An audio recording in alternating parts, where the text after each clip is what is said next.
একজন বউ সবচাইতে বেশি ভালোবাসে তার স্বামীকে, নিজে না খেয়ে রেখে দেয় স্বামীর জন্য।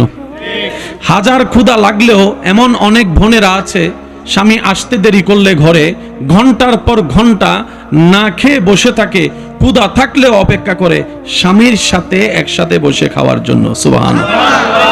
সারাদিনের কষ্ট ভুলে যেতে রাজি, স্বামী যদি মায়া করে একটু মাথায় হাত বুলাই দেয়। একটু আওয়াজ দিয়ে বলুন ঠিক কিনা? স্বামী যদি হালাল ইনকাম থেকে 2টা টাকার চকলেটও আনে, অনেক এমন ভালো বউরা আছেন যারা সেখানে স্বর্ণ পাওয়ার চাইতেও বেশি খুশি হয়ে যায়, কারণ তার কাছে চকলেট মুখ্য বিষয় নয়, তার স্বামী তার জন্য একটা উপহার এনেছে, এটাই তার জন্য সবচেয়ে বড় কথা। বলেন ঠিক কিনা? এবার একটু খেয়াল করবেন, আমার বোন যেই স্বামীকে সবচাইতে বেশি ভালোবাসে, আমার বোন চায় দুনিয়াতেও সাথে থাকতে, জান্নাতেও ওই স্বামীর সাথে থাকতে। এবার বলেন, আমার বোনের স্বামী, ওনার জান্নাত কার পায়ের নিচে? শাশুড়ির পায়ের নিচে। বোনের স্বামীর জান্নাত কার পায়ের নিচে? শাশুড়ির পায়ের নিচে। এবার আমার বোন যদি চিন্তা করে, আমার যে স্বামী আমার মাতার তাজ, ওই স্বামীর জান্নাত তার মা অর্থাৎ আমার শাশুড়ির পায়ের নিচে। সুবহানাল্লাহ। এবার শাশুড়ির, দাদি নানির সবচেয়ে প্রিয় সম্পদ হচ্ছে নাতি নাতনি। কথা বলেন ঠিক কিনা? সারাটা জীবন দিন রাত কাটিয়ে ফেলতে পারে নাতি নাতনির সাথে খেলা করে। সেই নাতি নাতনির জান্নাত হচ্ছে ছেলের বউয়ের পায়ের নিচে। একটু বোঝার চেষ্টা করবেন, স্বামীর জান্নাত শাশুড়ির পায়ের নিচে, আর নাতি নাতনির জান্নাত ছেলের বউয়ের পায়ের নিচে। শাশুড়িরা চিন্তা করবে, এটা আমার বউ নয়, শুধু ছেলের বউ নয়, আমার নাতি নাতনির জান্নাত। সুবহানাল্লাহ। আমার বোন চিন্তা করবে, এটা শুধু আমার শাশুড়ি নয়, আমার স্বামীর জান্নাত। বলেন না সুবহানাল্লাহ। এই চিন্তা লালন করলে প্রথমে তো একদিনে সবকিছু হয় না, এক লাফে তো গাছে উঠা যায়। আর মনে রাখবেন, মানুষ যখন ভালো হওয়ার চেষ্টা করে তখন শয়তানও তাদেরকে একটু বেশি ভর করে। কথা বলেন ঠিক কিনা? মানুষ যখন ভালো হওয়ার চেষ্টা করে, শয়তানও তাকে পিছন থেকে টেনে ধরার চেষ্টা করে। ওই সমস্ত কথাগুলো মাথায় রেখে, ধৈর্যকে সাথে নিয়ে, রবের উপর তাওয়াক্কুল রেখে, সুখ শান্তির দোয়া করতে করতে একদিন দেখবেন আপনার ধৈর্যটাই আপনার পরিবারকে অশান্তিময় থেকে শান্তিময় করে দিবে।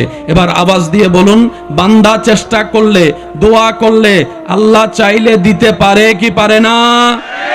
আল্লাহ চাইলে অশান্তিকে শান্তি বানাতে পারে কি পারে না? আল্লাহ পাক চাইলে আগুনকে ফুল বাগান বানাতে পারে কি পারে না? আল্লাহ তাআলা আমাদেরকে আমল করার তৌফিক দান করুন। সুখ শান্তি পাওয়ার ইচ্ছা আছে? তাহলে ইসলামের নিয়ম মানা ছাড়া দ্বিতীয় কোনো উপায় নাই। এটা একদম মাথায় বসায় রাখেন। কেন নাই বলি, সুখ দাতাকে শুনি নাই, সুখ দাতাকে, শান্তি দাতাকে, ওই আল্লাহর সাজানো ধর্মের নামে ইসলাম।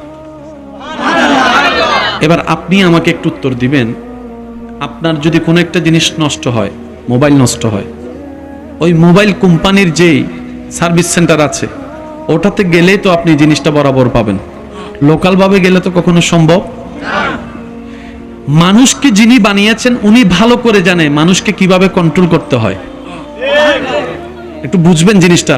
ইসলামে অতিরঞ্জিত কিছু নাই, হয়তো বুঝার মধ্যে কমতি আমাদের, না হয় বেশি বুঝে ফেলেছি 2 লাইন, সেটাও ভুল আমাদের। কথা বলেন ঠিক কিনা?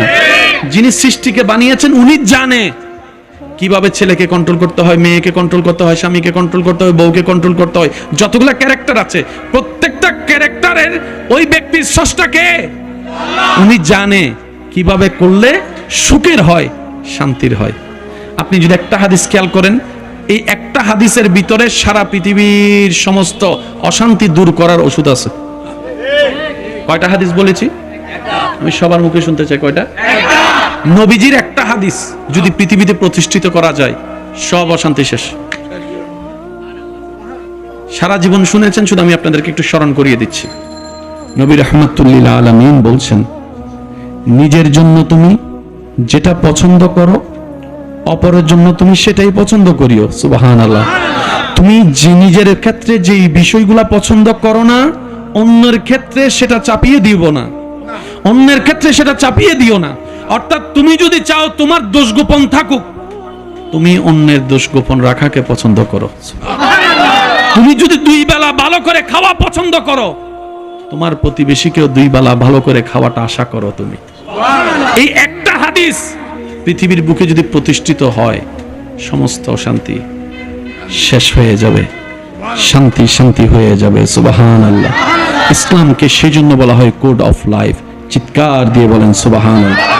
আর একটু মহাব্বতের আওয়াজে বলেন সুবহানাল্লাহ। ধৈর্য ধরা ছাড়া কেউ সফল হয়নি, কেউ হবে। ধৈর্যের ভিতরে আছে সমস্ত নিয়ামত। মনে রাখবেন, আল্লাহ তাআলার সমস্ত নিয়ামত ধৈর্য নামক দরজা দিয়ে, রাস্তা দিয়ে হেঁটে গিয়ে নিতে হয়। যার কাছে ধৈর্য নাই, সহ্য নাই, মেনে নেওয়া নাই, মানিয়ে নেওয়া নাই, তার কাছে কখনো নিয়ামত আসবে না। এই ক্ষেত্রে আমাদের অনেকের মনের একটা চাপা প্রশ্ন থাকে, জানতে চাওয়া যে ধৈর্য তো অনেক ধরেছি, আর কত ধৈর্য ধরব? সহ্য তো অনেক করেছি, আর কত সহ্য করব? হাজার দিকে উত্তর না গিয়ে একটা উত্তর দেওয়ার চেষ্টা করি। মাথায় এবং মনে বসিয়ে রাখবেন, যদি ভালো লাগে ধৈর্য ততক্ষণ ধরব যতক্ষণ আমাদের রব খুশি না হয়। সুবহানাল্লাহ। যতক্ষণ রব খুশি না হবে ততক্ষণ ধৈর্য, ততদিন ধৈর্য, তত মাস ধৈর্য, তত বছর ধৈর্য। কারণ আল্লাহ তাআলা জানেন কখন নিয়ামত দিলে আমাদের জন্য ভালো হবে, এটা আল্লাহই ভালো জানে। ওই হুকুম আসা পর্যন্ত অপেক্ষা করতে হবে, এটার নামে ধৈর্য। কোনো হা হুতাশ করা যাবে, আফসোস করা যাবে? আল্লাহ দিল আলহামদুলিল্লাহ, না দিল আলহামদুলিল্লাহ। সুখ আপনাকে খুঁজতে হবে না, দেখবেন সুখ আপনার ঘরে নিজে থেকে চলে আসবে। বলেন সুবহানাল্লাহ।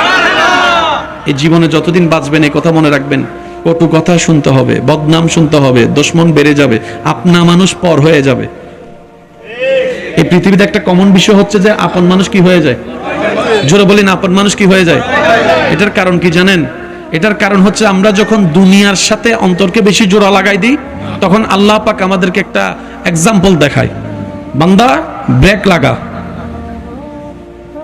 ব্রেক লাগা, দেখ তোর আপনরা কিভাবে পর হয়ে যাচ্ছে। করোনাকালীন সেটার বাস্তব চিত্র বিশ্ববাসী দেখেছে, আপনরা কিভাবে পর হয়ে যায়, রক্তের মানুষ কিভাবে দূরে ঠেলে দেয়। করোনা তার বাস্তব সাক্ষী হয়েছে। কথা বলেন ঠিক কিনা? আল্লাহ পাক বলে, দুনিয়াতে থাক, যা দরকার আমিই দিয়েছি, আমিই দিব, তবে দিলটা দুনিয়ার সাথে লাগাইস না, আশাটা কারো উপর করিস না। দিলটা আমার নবী মুস্তাফার প্রেমকে সাজিয়ে দিয়ে, প্রেম দিয়ে সাজিয়ে দিয়ে নিজের অন্তরকে, আমি রবের তাওয়াক্কুল দিয়ে অন্তরকে সাজা, আমি রবের দিকে দিলটা দিয়ে দে। সমস্ত আশা আমি রবের কাছে রাখ, সমস্ত স্বপ্ন আমাকে বল, সমস্ত চাওয়া আমাকে বল, সম্পর্কটা আমি রবের সাথে রাখ, দুনিয়ার সাথে শুধু তাল মিলাই চলতে থাক। তুই বান্দার জীবনে যখন যেভাবে যা দরকার আমি আল্লাহ সেই নিয়ামত দিয়ে ভরপুর করে দিব। সুবহানাল্লাহ। সেজন্য আমাদের জীবনের দুঃখ কষ্ট আমাদেরকে ভেঙে দেয়, কিন্তু আল্লাহ ওয়ালা যারা, তাদেরকে দুঃখ কষ্ট আরো মজবুত করে দেয়। দুঃখ কষ্ট আমাদেরকে কি করে দেয়? ভেঙে দেয়। কি বলেন, কি করে দেয়? অনেকে দেখবেন না, দুঃখ কষ্ট সহ্য করতে না পারে নেশাতে চলে গেছে, কত কিছু করতেছে, কি বলে দুঃখ সহ্য হইতেছে না। তো যেই নেশা কিছুক্ষণ পরে ছেড়ে দেয়, ওই নেশা করে লাভ কি? আধা ঘন্টা, 2 ঘন্টা, 3 ঘন্টা পরে নেশা, এটা তো থাকে। যত বড় নেশা বলুন, থাকে না। যদি নেশার জগতে ডুব দিতে মন চাই, সে রবের প্রেমের নেশায় ডুব দেন, যেখানে একবার ডুব দিলে আগুনও শান্তি হয়ে যায়। সুবহানাল্লাহ। আসল নেশা তো ওই নেশা যেটা আজীবন থেকে যাবে, জান্নাতও থেকে যাবে, প্রেমের নেশা। সুবহানাল্লাহ। আরো জোরে বলে, আল্লাহ তাআলা আমাদেরকে সেই নেশা দান করুক, যেই নেশা আসলে নামাজের স্বাদ বেড়ে যাবে, সিজদার স্বাদ বেড়ে যাবে, যে নেশা আসলে ভিতরে ধৈর্য বেড়ে যাবে, সহ্য বেড়ে যাবে, রবের প্রেমে, রবের নামে জান কুরবানি দেওয়া হাসি মুখে হয়ে যাবে। বলেন না সুবহানাল্লাহ। ধৈর্য লাগবে জিতার জন্য, কারণ ধৈর্য ছাড়া কখনো জিতা যায় না। দ্বিতীয় নম্বর সহ্য। যে যত সইবে সে তত পাইবে, যার সওয়া যত তার পাওয়াও তত। সেজন্য ইটের বাটায় গেলে দেখবেন এখানে 1 নাম্বার, 2 নাম্বার, 3 নাম্বার ইট আছে। যত কম পুড়ে দাম কম, যত বেশি পুড়ে দাম বেশি। স্বর্ণের দাম আপনি জানেন, স্বর্ণ যতক্ষণ আগুনে পুড়ে না ততক্ষণ সেটা ডিজাইন হয় না। সুবহানাল্লাহ বলি। স্বর্ণকে আগে আগুনের সাথে মোকাবেলা করতে হয়, আগুনের তাপকে নিজের ভিতর নিতে হয়, আগুনের মধ্যে নিজেকে জ্বালাতে হয়, তারপরে সেটা দেখবেন লক্ষ লক্ষ টাকা ডিজাইন হয়ে বিক্রি হয়। আল্লাহ তাআলার নিয়ামতগুলো নিতে হয় এভাবে, রব যখনই যেভাবে পরীক্ষা দিবেন সেই পরীক্ষার জন্য প্রস্তুত থাকতে হবে। ওয়ালা নাবলুওয়ান্নাকুম বিশাইইন মিনাল খাউফি ওয়াল জুই ওয়া নাকসিম মিনাল আমওয়ালি ওয়াল আনফুসি ওয়াস সামারাত ওয়া বাশশিরিস সাবিরিনাল্লাযিনা ইযা আসাবাতুহুম মুসিবা ক্বালু ইন্না লিল্লাহি ওয়া ইন্না ইলাইহি রাজিউন। সুবহানাল্লাহ। আল্লাহ পাক আমাদেরকে নিয়ামত নেওয়ার তৌফিক দান করুন।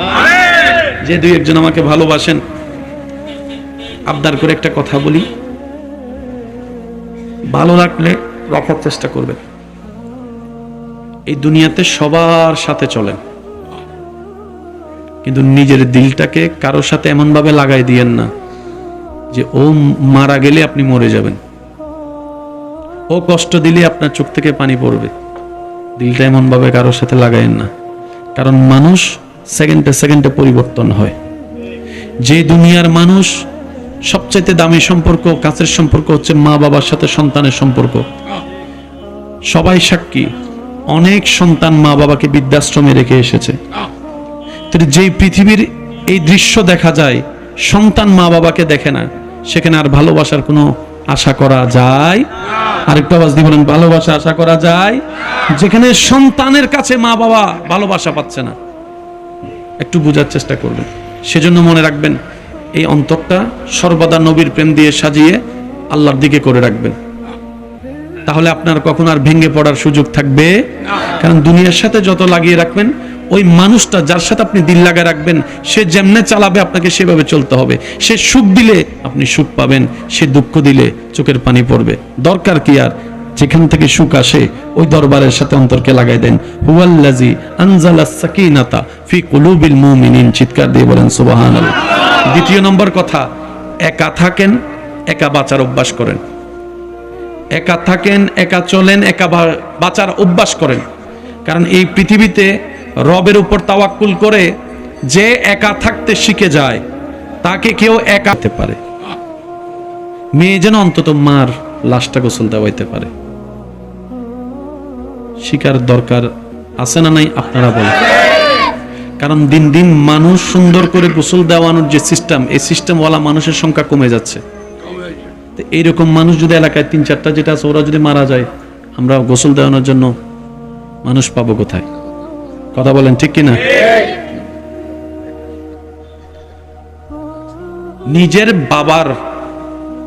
বাবার গোসলটা যেন সন্তানে দিতে পারে, সে তো সৌভাগ্য আর কি হতে পারে। একটা হাদিস শরীফ মনে রাখবেন, নবীজি বলেন যে কোনো মুসলমান মৃত ব্যক্তিকে গোসল করালো, গোসল করাতে গেলে অনেকগুলা জিনিস চোখে পড়ে, বুঝে নিবেন একটু। গোসল করাতে গেলে অনেক কিছু জিনিস চোখে, তো নবীজি বলছেন যে গোসল করাবে, সে গোসল করা অবস্থায় যা যা মৃত ব্যক্তির দেখেছে মরণ পর্যন্ত সেটা আর কাউকে বলবে না, গোপন যদি রাখতে পারে। আল্লাহ তাআলা সেই গোসলদাতা ব্যক্তিকে 40 বার মাফ করে দিবেন। একবার দুইবার নয়, 40 বার মাফ করে দিবেন। আবার অন্য একটা riwayate আছে, তার জীবনে 40টা বড় বড় গুনাহ যা ক্ষমার অযোগ্য, এরকম 40টা বড় কবিরা গুনাহ আল্লাহ মাফ করে দিবেন, যে মৃত ব্যক্তিকে গোসল দেওয়া হবে। গোসল করানোর পর কি পড়ায়? যদি কষ্ট না হয় আওয়াজ দেন, কি পড়ায়? নবীজি বলছেন যে আল্লাহর সন্তুষ্টির জন্য কোনো মৃত ব্যক্তিকে কাফনের কাপড় পরাবে, আল্লাহ তাআলা হাসরের ময়দানে তাকে জান্নাতি পোশাক পরাবে। কিন্তু আপনাদের এলাকায় কিছু ছেলেরা আছে, দেখবেন কোনো মানুষ মারা গেলে নিজ দায়িত্বে এসে কবর খনন করে। আছে আপনাদের? অনেক জায়গায় আছে, চিনে না জানে না, কিন্তু ছেলেরা চলে এসেছে কবর খনন করার জন্য। মনে রাখবেন, এই সমস্ত মানুষদেরকে মূল্যায়ন করার চেষ্টা করবেন। আওয়াজ দিয়ে বলেন, যে গোসল করাতে এসেছে, কাফন পরাতে এসেছে, কবর খনন করতে এসেছে, তাদেরকে সম্মানের সাথে মূল্যায়ন করার চেষ্টা করবেন। কারণ ভালো কাজের যদি ভালোবাসার মূল্যায়ন না হয়, এই কাজ করার প্রতি মানুষের আগ্রহ থাকবে। অনেক সময় দেখবেন হঠাৎ করে ব্লাডের প্রয়োজন হয়, মানুষ আত্মীয় স্বজন পাগল হয়ে যায় এক ব্যাগ ব্লাডের জন্য, এদিক সেদিক ফোন দেয়। শেষ পর্যন্ত যখন ব্লাডের ব্যবস্থা হয়, এমনও পর্যন্ত দেখা যায় যে ব্লাড দিতে গেছে, তাকে গাড়ি ভাড়ার টাকা করো। একটা দোয়া করতে তো কারো কিচ্ছু যায় আসে না, কি বলেন আপনারা?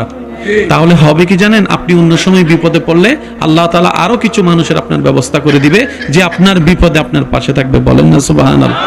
তবে শর্ত একটা, মানুষের উপকার করবেন, কারো থেকে থ্যাংক ইউ পাওয়ার আশা রাখবেন না। না, আপনি উপকার করবেন এই নিয়তে, আমি উপকার করছি, আমার আল্লাহ এটা বেতন আমাকে দিবেন। সৃষ্টি থেকে কখনো বেতনের আশা করা যাবে, কিন্তু যারা আপনার উপকার করেছে আপনি তাদেরকে অন্তত সুন্দর ব্যবহার দিয়ে চেষ্টা করবেন তার অন্তরকে খুশি করার। আল্লাহ তাআলা আমাদের সবাইকে তৌফিক দান করুন।